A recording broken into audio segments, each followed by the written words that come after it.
Hello everyone, आप सभी का स्वागत है मनीष एकेडमी यूट्यूब चैनल पर। आप सभी कैसे हैं? उम्मीद करते हैं आप सभी अच्छे होंगे और आप सभी की पढ़ाई काफ़ी ज़्यादा अच्छी चल रही होगी। ठीक है, तो नीचे आप कमेंट कर सकते हैं कि आप सभी कैसे हैं और आपकी पढ़ाई कैसे चल रही है।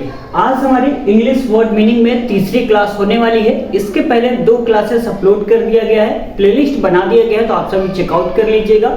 और मैं उम्मीद करता हूं कि आप सभी वर्ड मीनिंग को याद जरूर कर रहे होंगे। ठीक है ना, चलिए आज की इस क्लास को हम आगे बढ़ाते हैं।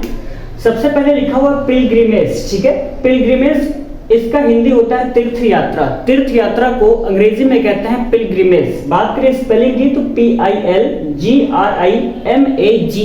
आपने अक्सर सुना होगा तीर्थ यात्रा पे माता पिता जा रहे हैं या दादा दादी जा रहे हैं, लेकिन तीर्थ यात्रा को अंग्रेजी में कहते क्या है तो पिलग्रिमेज कहते हैं। ठीक है, PILGRIMAGE। ठीक है ना, चलिए आगे लिखा हुआ इम्पोस्टर। इम्पोस्टर मतलब होता है बहरूपिया। ठीक है, इम्पोस्टर मतलब होता है बहरूपिया, IMPOSTER।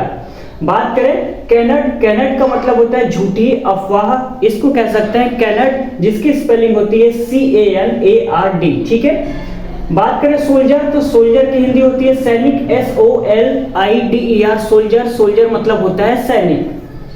आगे बात करें तालाब को अंग्रेजी में क्या कहते हैं तो पॉन्ड कहते हैं, POND। और हमेशा ध्यान रखिएगा नदी, नदी को अंग्रेजी में बोलते हैं रिवर, यानी नदी को आप पॉन्ड मत लिख दीजिएगा वरना गलत हो जाएगा। ठीक है, तालाब और नदी अलग अलग है, तो तालाब को पॉन्ड बोलेंगे POND।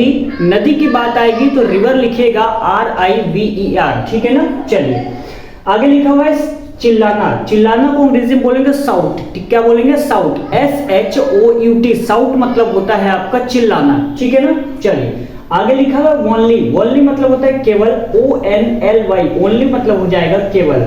बात करें प्रत्येक को अंग्रेजी में क्या बोलते हैं तो बोलते हैं ईच, बोलते हैं EACH। ईच मतलब होता है प्रत्येक। ठीक है ना, ध्यान रखिएगा कि केवल आपको हिंदी नहीं याद करना है। जैसे मैं यहाँ पे कहता हूँ पीस, पीस मतलब होता है सुकून, तो इससे काम नहीं चलेगा। आपको स्पेलिंग जरूर याद करनी है कि PEACE, पीस मतलब होता है सुकून। ठीक है ना, चलिए आगे बात कर लेते हैं ब्लैंकेट। और आपको पता है कि ब्लैंकेट की जरूरत अब आगे पड़ने वाली है। ठीक है, तो ब्लैंकेट मतलब क्या होता है? कंबल, BLANKET। ब्लैंकेट मतलब होता है कंबल।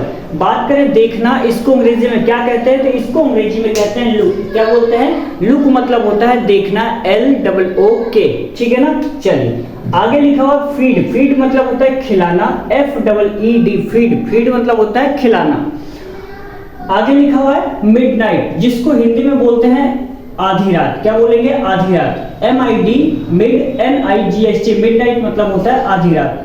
बात करें आजकल को अंग्रेजी में क्या बोलेंगे तो नाउ अडेज बोलेंगे, NOWADAYS। नाउ अडेज मतलब होता है आजकल।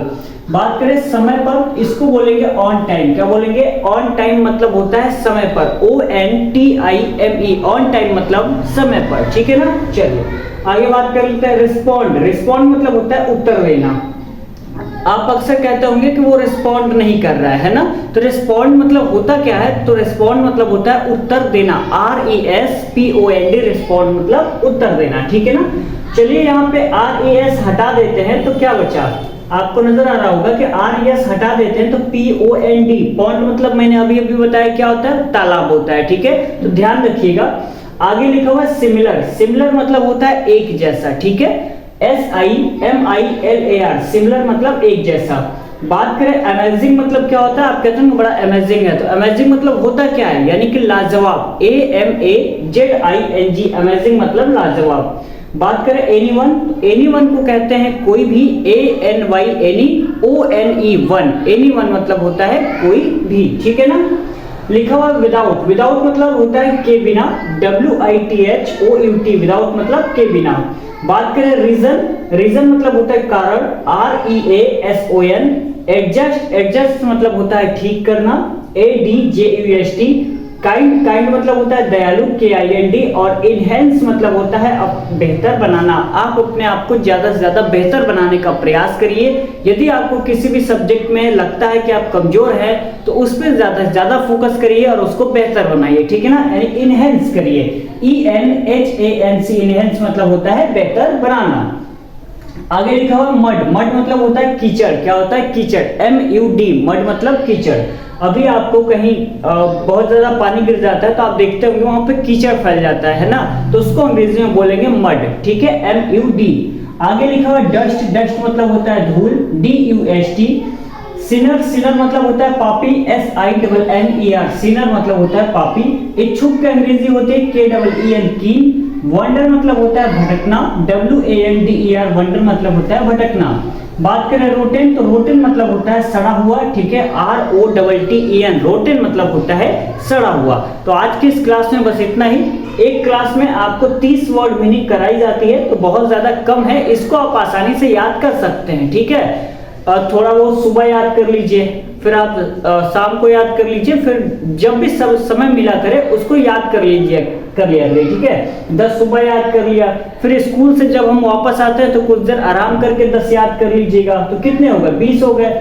फिर जब आप रात को सोने जाते हैं उसके पहले 10 याद कर लीजिएगा, 30 हो गए। 3 को डिवाइड कर दिया तो आसानी से याद कर लेंगे, ठीक है। ऐसा नहीं कि एक साथ बैठे 30 के 30 याद कर ले, हो सकता है किसी स्टूडेंट को याद हो जाए, लेकिन बहुत सारे स्टूडेंट ऐसे भी होंगे जिनको याद नहीं होता है, तो वो एक काम कर सकते हैं कि 10 10 10 ऐसे डिवाइड कर लीजिए। सुबह 10 याद कर लीजिए, है ना, स्कूल से आने के बाद आप 10 याद कर सकते हैं, और रात को सोने से पहले 10 याद कर सकते हैं। फिर सुबह उठिए तो उसको रिवीजन कर लीजिए कि देखिए आपको कौन सी स्पेलिंग याद है और कौन सी स्पेलिंग नहीं याद है। जो नहीं याद है उस पर टिक लगाइए कि मुझे ये वाला जो मीनिंग है या जिसकी हिंदी है उसमें दिक्कत हो रहा है, उस पर टिक लगा लीजिए और उसको बार बार रिवीजन करिए, तभी जाकर क्या है अच्छे से याद हो पाएगा, ठीक है ना। यदि आपको एक साथ याद नहीं होता है तो ये वाला फॉर्मूला लगाइएगा, 10 सुबह, 10 दोपहर में और 10 रात को, ठीक है। दवा की तरह ऐसे ट्रीट करिए, आपको याद हो जाएगा, ठीक है ना। चलिए मिलते हैं अगले लेक्चर में, तब तक के लिए बहुत बहुत धन्यवाद।